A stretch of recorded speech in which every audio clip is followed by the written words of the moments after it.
Vamos abrir o santo livro lá no Evangelho segundo escreveu Lucas, no capítulo 6.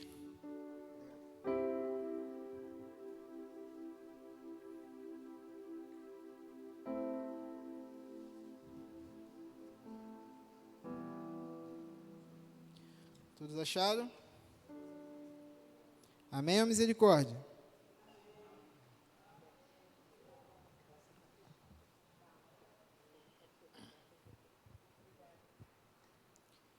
Eu estou lendo na NVI, versículo 46, diz assim, do capítulo 6. Por que vocês me chamam Senhor, Senhor, e não fazem o que eu digo? Eu lhes mostrarei com quem se compara aquele que vem a mim. Ouve as minhas palavras e as pratica. É como um homem que, ao construir uma casa, cavou fundo e colocou os alicerces na rocha. Quando veio a inundação, a torrente deu contra aquela casa, mas não conseguiu abalar, porque estava bem construída. Mas aquele que ouve as minhas palavras e não as pratica, é como um homem que construiu uma casa sobre o chão, sem alicerces. Outras versões diz sobre areia. No momento em que a torrente deu contra aquela casa, ela caiu, e a sua destruição foi completa. Minha oração é que o Espírito Santo fale através de mim.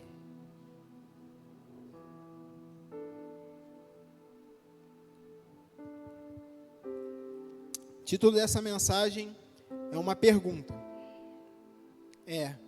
Você tem fundamento? Vou dar uma de pregador chato agora. Vira para o teu amigo aí do lado, pergunta para ele, você tem fundamento?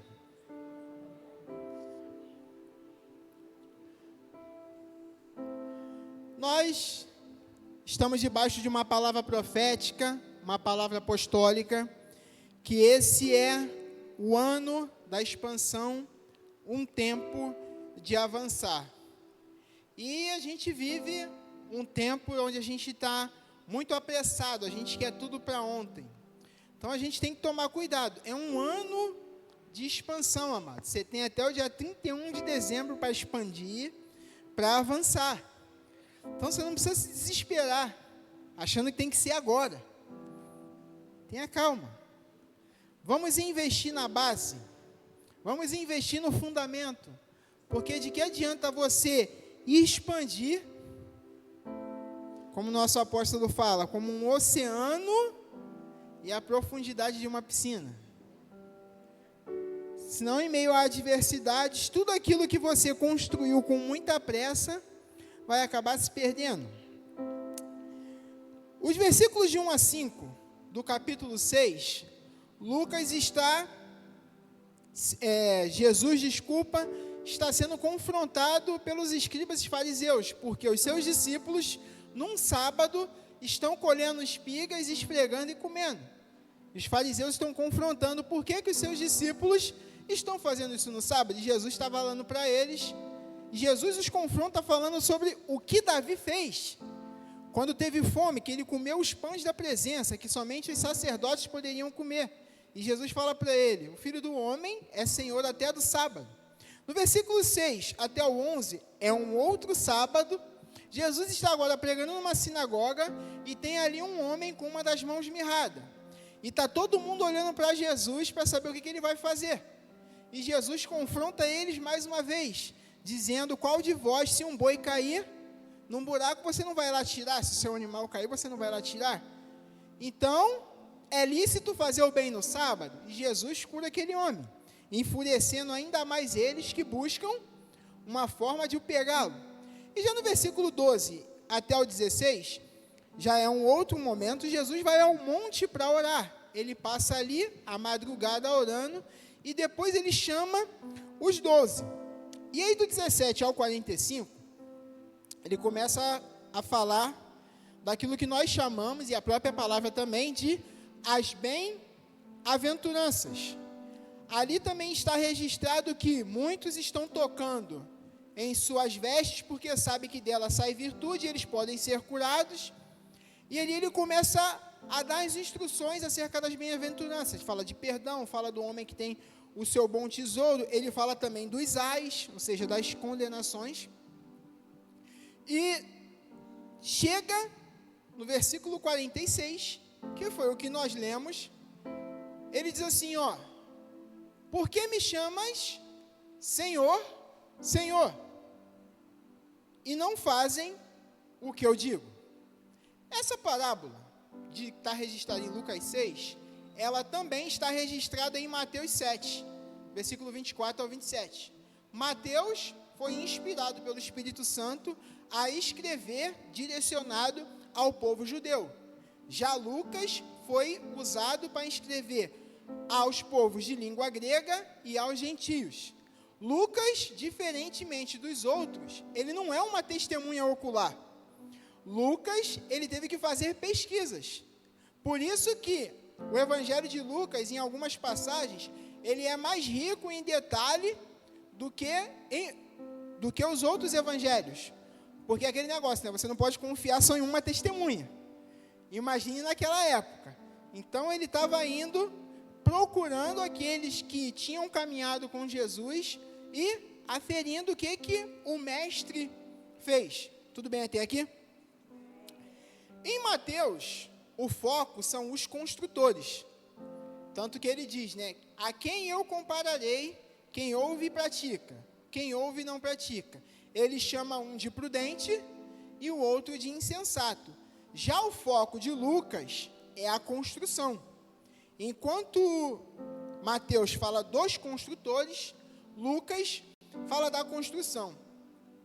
E Jesus, aqui, nessa parábola, ele usa como o pano de fundo, provavelmente algo que eles chamavam de Wades, certo? W-A-D-I-S. O que seria esses Wades? Israel, é marcado por 2 grandes períodos climáticos. De maio a setembro, ele é marcado pela seca. E os córregos e os rios, nesse período em Israel, eles costumavam secar. E fazia esses caminhos, que o povo chamava de Wades. Então, era nesse período que os construtores, eles construíam as suas casas. Eles faziam essa edificação. E de outubro a abril, em Israel, era o período de chuva, onde esses córregos e esses riachos que ficavam secos nesse período, não era aquela coisa de chovia, eles enchiam um pouquinho. Aí outro dia ele chovia, eles enchiam um pouquinho. Não, em minutos eles ficavam cheios. Entendeu? Era aquelas chuvas torrenciais que assim, inundavam eles rapidamente. E nesse período também, alguém aqui já foi em cachoeira? Já ouviu falar das trombas d'água? Que rapidinho aumenta o volume da água ali na cachoeira. Então, nesse período também acontecia isso. Essas trombas d'água, que faziam um grande estrondo, aumentava ainda mais o volume de água nesses córregos, nesses riachos, e inundava tudo ali que estava por perto. Essa referência dessa tromba d'água, dessa inundação, é usada pelo salmista, lá no Salmo 126, no versículo 4, quando ele diz: faze-nos regressar outra vez do cativeiro, Senhor, como as correntes do sul, que é, de repente, num volume muito forte, muito rápido, aí ele ora dessa mesma forma: Senhor, faz a gente regressar do cativeiro da mesma forma. Então, o salmista, ele também usa essa referência. Então, Jesus, ele utiliza esse pano de fundo nessa parábola, porque ele sabia o quê? Que os seus contemporâneos, eles conheciam esses fenômenos. Então, por isso, Jesus, ele usa esses exemplos. Amém?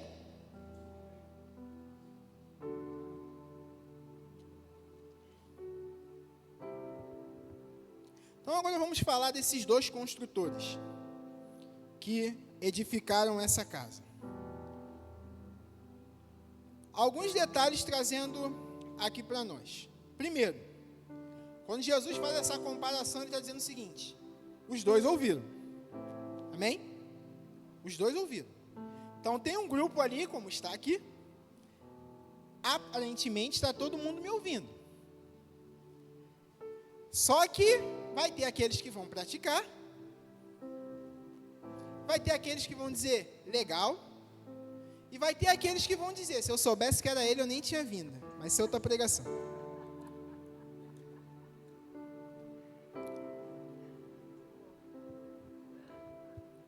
Jesus começa com uma indagação. Por que vocês me chamam Senhor, Senhor, e não fazem o que eu digo? Um dos significados para a palavra Senhor é dono. Então Jesus está dizendo, peraí, como é que vocês me chamam de Senhor e não aceitam o senhorio? Jesus já começa a confrontando. E aí ele faz um comparativo. Quem ouve e pratica. Quem ouve e não pratica. A gente está vivendo um tempo onde a gente anda apressado demais. A gente quer tudo para ontem. E principalmente com as Sagradas Escrituras, essa pressa nossa, ela acaba fazendo com que a gente não preste atenção em alguns detalhes. E o que é pior, a gente vai reproduzindo isso, sem conferir verdadeiramente se é daquele jeito. Só para ilustrar aqui para vocês o que eu estou querendo dizer. Eu acompanho muita notícia de futebol, principalmente do time que eu torço, que é o Flamengo. Então, quando eu abro lá o Google Notícias, tem lá várias notícias lá que levam a outras páginas. Então, visando chamar a atenção do público para a sua página, alguns sites usam títulos chamativos, que as pessoas às vezes não prestam atenção e já saem compartilhando. Para vocês entenderem. A janela de transferência no futebol europeu, ela vai até o dia 2 de fevereiro. No Brasil, vai até o dia 2 de março. Aí, tem páginas que falam de contratação o ano inteiro. Os times só contratam até essa data, porque senão não dá para escrever mais no campeonato. E aí, o que essas páginas fazem? Mais ou menos assim, ó. Rival, campeão pelo Flamengo, é contratado pelo seu rival. Aí a pessoa vai lá e clica. O atleta foi campeão pelo Flamengo? Foi. Só que foi campeão pelo basquete. Não foi pelo futebol. Então eles colocam, de verdade, fazem assim, eles colocam um jogador de futebol no banner e botam embaixo, campeão pelo Flamengo é contratado pelo rival. Aí tu pensa, caramba, quem foi o jogador que foi contratado? Aí você clica lá, aí já é outra coisa. Jogador campeão pelo Flamengo no ano tal, no time de basquete, é contratado pelo clube tal. Mas aí a pessoa não vai conferir, ela já vai compartilhando. Ela já vai compartilhando. E quando se trata da palavra de Deus, pior ainda. Principalmente dependendo de como esteja o seu coração. Vamos imaginar que o nosso coração esteja cheio de ganância, desesperado por conquista material e profissional. E aí a gente ouve um testemunho de alguém que foi desafiado a dar um determinado valor de oferta e viu sua vida material, profissional, financeira ser transformada através daquela oferta. Só que é o testemunho. Testemunho é uma coisa, o Espírito Santo é outra. Amém? E aí você, ao invés de ser inspirado, você é inspirado. E aí você faz aquilo motivado pela sua ganância. Nada acontece porque não foi Deus que mandou. E a culpa é do Senhor. E é como se o Senhor tivesse assim, mas peraí, eu não mandei tu fazer nada. Nem foi as minhas palavras. Aquilo que acontece na vida dela foi verdade, mas não era para você fazer.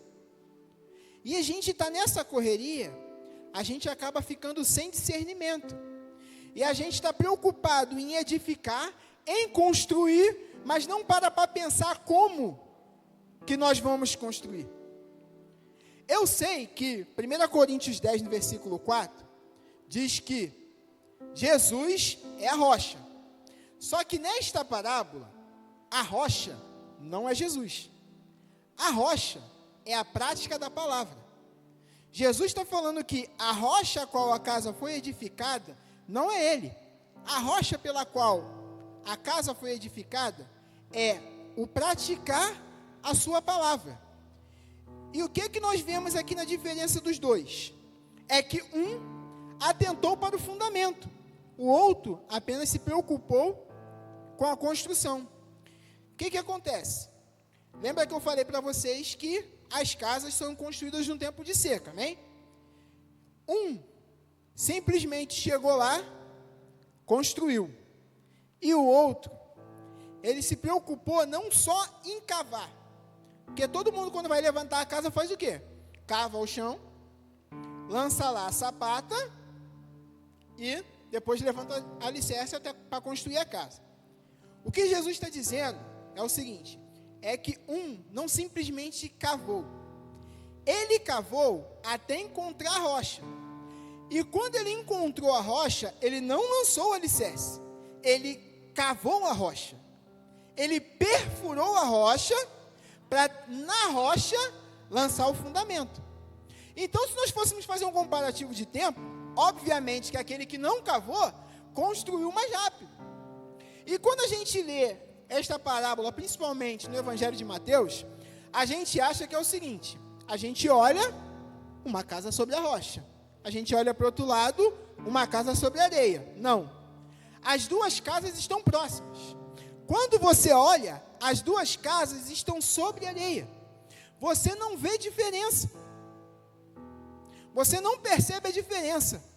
Você olha, são duas casas, ambas estão sobre a areia. Porque o fundamento, você não vê. O fundamento, ele vai ser visto somente quando vir a adversidade. O que construiu sobre a rocha, fala daquele que teve o pensamento no longo prazo. Fala daquele que, peraí, hoje está seco, está tudo tranquilo. Mas vem o período das chuvas, vem o período das cheias. E nesse período das chuvas, tem o fenômeno da tromba d'água, que aumenta o volume ainda mais, que faz o lugar aqui inundar. O que acontece, amado? A construção, seja ela qual for, se você investe ainda mais na aparência, na fachada, ela impressiona os olhos.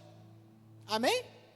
Nossas conquistas, seja ela material, financeira, tudo isso, ela impressiona os olhos. Nossas conquistas impressionam os homens. O pregador que está com a agenda cheia, o pregador que está lotando o estádio, aquele que canta e tem milhões de visualizações, milhões de acessos, milhões de seguidores, tudo isso impressiona os olhos, tudo isso impressiona os homens. Mas o que agrada a Deus, o que irrita as trevas, o que irrita o inimigo, não são as suas e as minhas conquistas. O que irrita é a nossa renúncia. Porque quando a gente renuncia, Deus, principados, potestades estão vendo o seguinte, a prioridade dele, os olhos dela não estão nas conquistas. Eles estão alegres com a conquista, estão desfrutando, estão testemunhando, estão glorificando o nome do Senhor, mas os olhos deles, o fundamento deles está na palavra, está na renúncia, a ponto de que estão com milhões de seguidores, estão influenciando a nação, mas eles estão dispostos, se assim o Senhor mandar, abrir mão de tudo e ir para o secreto. E de dezembro para cá, Deus tem falado muito isso ao meu coração, a respeito de voltar ao secreto, ao respeito de voltar à intimidade, não só no fazer, mas o como fazer. E quando a gente está debaixo de um tema como esse, que é ano de expansão, é um tempo de avançar, você pensa logo em trabalho. Mas a gente vê diversas vezes, em algumas batalhas, onde o povo não faz nada. É Deus que faz tudo. Exemplifiquei para vocês, quando Senaqueribe afrontou Ezequias, não foi o exército de Israel quem venceu, foi o anjo do Senhor. Quando Josafá ficou apertado, ficou sem água, não mandou buscar água, chamou o profeta, e o profeta falou assim, cava a cisterna, chama um tangedor, vamos adorar primeiro, vamos adorar. Os caras estão quase morrendo de sede, o profeta fala o quê? Vamos adorar. E agora? Agora, vamos trabalhar. Cava as cisternas. Estão quase morrendo de sede. Vai cavar? Não vai vir a chuva, não? Meu irmão, eles não sabem de onde é que vem. Deus envia água. E se isso não foi suficiente, Deus ainda derrota o exército inimigo e entrega os dispostos para eles. Avançaram, conquistaram, expandiram, sem fazer nada. Em nome do Santo de Israel, não estou falando que é para você ficar sentado vendo televisão, não é sobre isso. Eu estou falando da gente se submeter ao Senhor, da gente descansar nele, da gente atentar para o que Ele está mandando a gente fazer, e não se desesperar, não, eu tenho que fazer. Você tem que fazer segundo o que Ele estabeleceu. Porque senão tu pode construir algo muito rápido e não ter fundamento. E quando vinha a adversidade, é ela que vai denunciar onde aquilo estava construído. Tudo bem até aqui?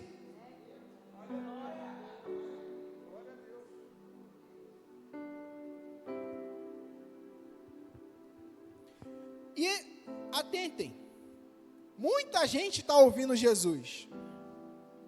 E a multidão nunca impressionou Jesus.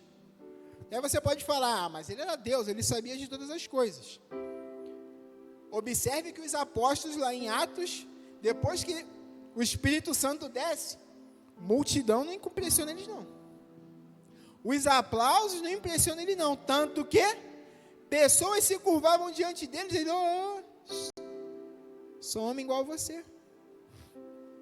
Nós que queremos tudo isso, nós que ansiamos por todas essas coisas. E Jesus está falando, está todo mundo ouvindo. Todo mundo está ouvindo. E aí, nesse grupo, ele estabelece uma diferença. Tem os que praticam e tem os que não praticam. Quem aqui tem iPhone? Não estou fazendo propaganda não, só para vocês entenderem. Tem alguém aqui que tem iPhone? Além da irmã ali, a irmã ali tem. Preste atenção. Faz sentido. Faz algum sentido eu chegar em casa, entrar na internet, baixar o manual de um iPhone? Eu não tenho. A não ser que seja pela fé, né? Vou baixar aqui para saber como é que é antes de eu comprar. Mas isso é outra pregação. Mas falando de uma forma normal, faz sentido? Então a gente tem que entender que isso aqui é para o povo de Deus, não é para o ímpio. O ímpio está pensando na roupa que ele vai usar no carnaval, está pensando na fantasia. Domingo de manhã, o ímpio está na igreja? Só se tiver alguma programação e ele for convidado, quase que obrigado. Que ele vem quase, como a pastora falou, vem quase amarrado. Qual é a responsabilidade nossa com o ímpio? Ir pregar. Só. Vai, prega. Dia 16 a gente vai lá. Pregar. E o restante? Espírito Santo. O Espírito Santo convenceu? Agora a gente consolida, batiza e discipula. Então Jesus está falando com os seus. Ele não está falando com o ímpio. Ele está falando com os seus. Ele está falando com o seu povo. E no povo de Deus, lamento informar, tem aqueles que ouvem e não praticam. Tem os que ouvem e praticam. E quando essa diferença, ela vai ser manifesta, é na hora que vem a adversidade. É na hora que vem a crise. Crise não é um desafio. Crise não é uma prova. Crise é aquilo que está fora do seu controle. É aquilo que vem sem avisar. É quando você dizima, oferta, paga todas as suas compras, faz compra, coloca lá na despensa, já está pensando lá no dinheirinho que sobrou para fazer o lanche no final de semana, para passear, aleluia, glória a Deus, e o carro quebra. Só que tranquilo, isso aqui eu passo no cartão, mês que vem eu resolvo e tal, que não sei o que, daqui a pouco acontece um outro problema. Aí você vai para o quarto, você ajoelha? Não, você faz assim, ó. Sou fiel, Senhor.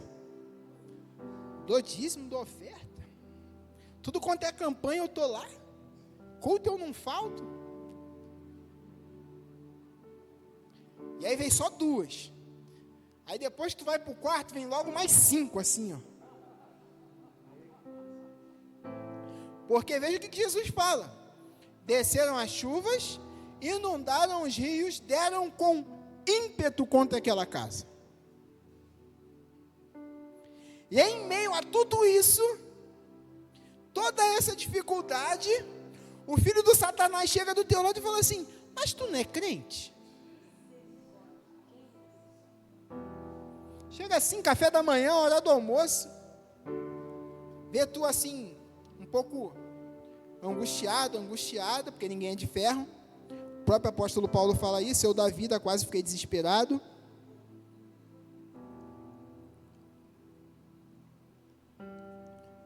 Aí vira para você e fala assim: tá tudo bem? Aí tu: não, é só umas coisas aí que tá acontecendo que tá me deixando preocupado. O quê? Não, o carro quebrou, minha mãe tá doente, meu filho também. Pô, aconteceu um problema lá em casa, onde eu moro encheu. Aí tu começa a contar e aí ele: caramba, mas tu é crente, né? Tu tá dando dízimo? Não, porque eu vi na internet que essas coisas aí acontecem com quem não dá dízimo. Eu acho que tu não está dando dízimo não, né? E tu: não, mas eu dou sim. Olha bem que eu acho que você falhou, hein? Não, nunca falhei desde que aceitei Jesus. Tem alguma coisa errada. Vejo o pessoal falando que é só vitória. Então tu está em pecado, não está escondendo nada não. Aí tu: não, cara, está tudo de boa. Tem certeza? Não pegou nada, não. Não, cara, está tudo ok. Como se não fosse suficiente. E aí é nesses momentos que aqueles que edificaram sobre a areia fazem assim, ó. Na boa, tem razão. Ser fiel nada? Ah, fala sério. Faço tudo ali certinho.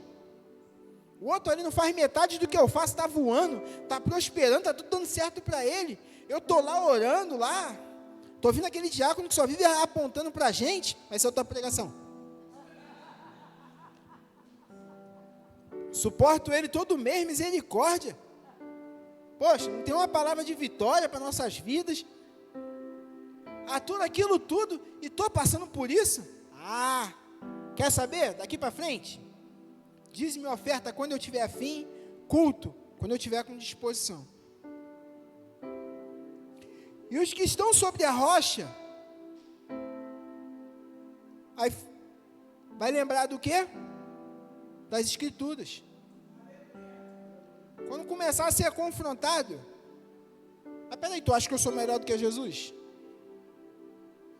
Jesus fez o que de errado para ser pendurado no Calvário? Para ser crucificado no Calvário? Aí já encerra a discussão. Você não quer passar por aquilo? O ministério pode subir, pastor, também já estou terminando. Você não quer passar por essa adversidade? Eu, pelo menos, não gosto. Eu acho lindo quando alguém fala assim, eu amo um desafio. Ô, Senhor, me dá aquela graça. Porque eu não quero desafio nem em sonho. Nem em sonho eu quero desafio. Entendeu? Às vezes a Kênia fala assim, tá na caixa do nada, amor? Eu falo, não, eu sou um homem diferente, eu não tenho caixa do nada. Eu tenho um universo paralelo, onde tudo dá certo para mim. Aí eu fico viajando nesse lugar, onde tudo que eu faço dá certo. Eu não quero adversidade sobre a minha vida, eu não quero enfrentar deserto. Não quero. Eu sou daqueles que nasceram em Canaã com tudo pronto. Mas eu entendo que tudo tem um processo. E essas adversidades que a gente enfrenta, é Deus nos fortalecendo. É Deus nos mostrando aonde está o nosso fundamento. É Deus nos mostrando aonde nós estamos construindo. E Deus, pela sua misericórdia e graça, Ele sempre avisa. Antes da gente começar a construção, Ele sempre fala, volta, está apressado demais. Pode subir, pastor. Está apressado demais. Não, mas é porque o outro está com não sei o que. O que eu tenho com o outro é com o outro. Não é porque o outro começou ontem e já está. Que com você vai ser assim. Cada um eu tenho uma forma de trabalhar. Então, por mais que seja desafiador a caminhada com Cristo, por mais que esteja doendo aí, continua investindo na base. Continua investindo em intimidade. Continua não só ouvindo, mas praticando aquilo que você está ouvindo. Ainda que tudo ao redor esteja contrário àquilo que você deseja. Mas o mais importante é que quando as adversidades vierem, a sua construção vai ficar de pé. E eu não estou falando uma questão de comparação, uma questão de disputa. Porque cada um vai dar conta de si a Deus. Então não adianta só a gente construir, como eu falei no início, não adianta só a gente expandir e avançar. A gente tem que ter fundamento, a gente tem que ter base, a gente tem que ter a palavra. Porque tem uns que estão ouvindo e não estão praticando. Tem outros piores, amados, que nem ouvindo estão.